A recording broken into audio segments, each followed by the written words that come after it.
Et bonjour, aujourd'hui une petite vidéo qui suit la thématique que j'avais instaurée sur le Katasome. Donc le Katasome, si vous ne savez pas ce que c'est, je vous conseille d'aller voir la section Katasome de la chaîne. Je vais vous mettre un lien par là ou un lien en description. Pour résumer, le Katasome est une technique d'impression japonaise qui utilise une pâte de riz pour faire une réserve de teinture sur un textile. Pour faire cette réserve, on utilise ce qu'on appelle un katagami, donc c'est un pochoir en papier qu'on utilise et qu'on traite pour faire justement un pochoir. Donc dans mes tests de katagami, la dernière fois ce que je vous avais présenté, alors je trouve le katagami vraiment très rigide. Alors pour des petits katagami avec des motifs simples comme celui-ci, c'est relativement utilisable facilement. Mais après, pour faire des choses beaucoup plus complexes, ça va être un peu difficile. Donc pour l'instant, je suis en train de tester des papiers en enduisant et en traitant ces papiers plus fins et plus souples pour pouvoir après réaliser des choses. Alors pour l'instant, c'est pas encore terminé. Donc ça viendra dans les prochaines vidéos où je présenterai les résultats de mes recherches. Si j'ai trouvé quelque chose de satisfaisant. Et je pense que ça a l'air de s'approcher. Donc ça devrait être bon bientôt. En attendant, je vais quand même vous montrer quelque chose que j'ai testé et qui fonctionne quand même très bien. C'est l'utilisation d'un cadre à sérigraphie.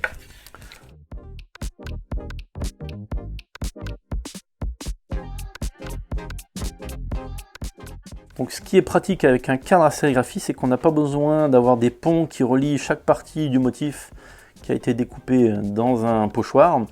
Là, comme c'est une toile enduite avec une surface sensible, on peut faire vraiment des motifs avec des décrochés et sans avoir besoin d'une unité en fait dans notre pochoir. Donc on va s'y mettre tout de suite. Je vais vous présenter ça. Allez, en avant. Bien, je sors du congélateur de la pâte à Katasome que j'avais préparée à l'avance. Ça me permet de vérifier si elle est encore utilisable après avoir été congelée. Donc là, j'ai fait une pâte à Katasome avec de la farine de riz gluant. Je vous mets un lien en pop-up pour la vidéo où je vous montre comment on en fabrique.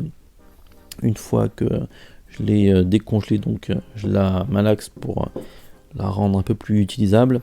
Et je vais la mettre de côté à refroidir en attendant de passer à l'étape suivante. Alors maintenant, je vais préparer un bain de teinture pour teindre évidemment le tissu. Alors là, je vais faire un bain avec du bois de campèche. Alors évidemment, je vais vous mettre un lien en pop-up et en description. Il y a d'autres teintures qui peuvent être utilisables pour réaliser une teinture au Katasome. Il faut impérativement par contre que ce soit une teinture qui puisse se faire à froid, car autrement vous aurez des soucis après avec votre pâte à Katasome qui va se dissoudre sur le tissu et vous aurez une teinture qui se fera mal. Donc là, je prépare mon bain de teinture et après on passe à la suite.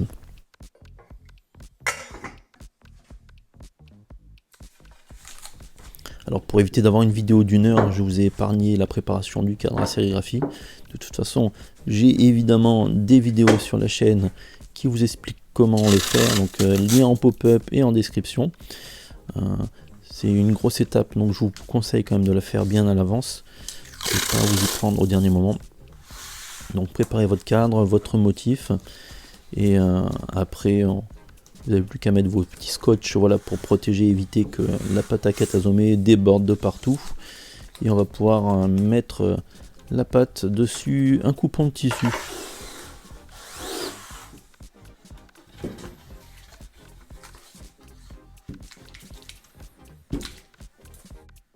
Donc là, ma pâte à Katasome est quand même relativement épaisse. Vous allez voir, quand je l'applique dessus le cadre, elle tient bien et elle coule pas.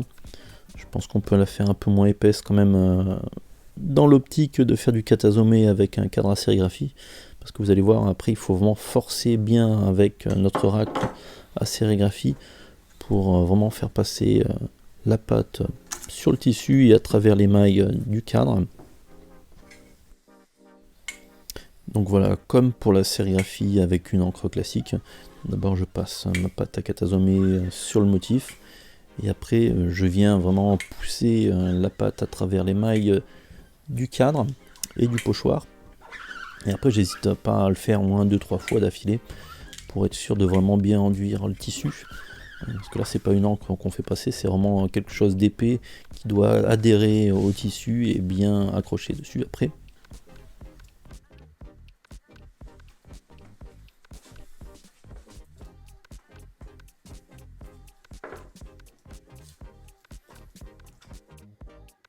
Bien, ma réserve est appliquée sur le tissu. Maintenant, il n'y a plus qu'à laisser sécher pendant 2-3 heures, voire une journée, s'il fait un peu frais et humide.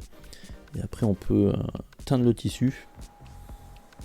Au niveau de la teinture, ça va être suivant après la couleur que vous voulez faire, plus ou moins foncé. Donc, ne laissez pas non plus trop longtemps, autrement après, petit à petit, la pâte à katazome va se dissoudre et tout le tissu sera teint avec. Donc voilà le résultat, il n'y a plus qu'à laver et après je vais vous montrer ce que ça donne une fois sec et lavé. Alors juste pour vous prévenir en fait que le coupon que j'ai utilisé était pas très bien bordancé, c'est un coupon de récup que j'ai pris pour faire le test pour la chaîne. C'est pour ça qu'il y a des zones en fait plus claires dessus le tissu, mais voilà, c'était juste pour le tester. Mais ça change pas que la méthode fonctionne quand même très bien. Bon ben, je vous montre le résultat.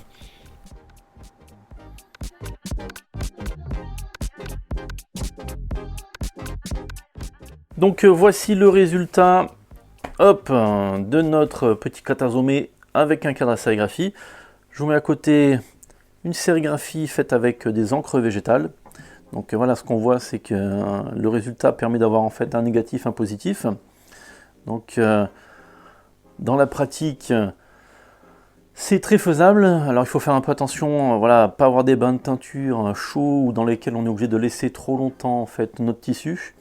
Car après la longue, malgré le fait que la couche de colle soit beaucoup plus fine et donc résiste moins longtemps en fait à l'immersion dans un liquide, le résultat est quand même bien. Il faut juste voilà, faire ça avec vraiment des teintures à froid et normalement le résultat est très bon.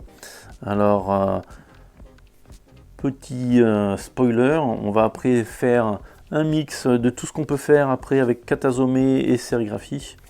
Dans la prochaine vidéo, voilà, je vais vous montrer un peu comment on peut utiliser ces deux techniques et faire des choses un peu rigolotes et intéressantes avec.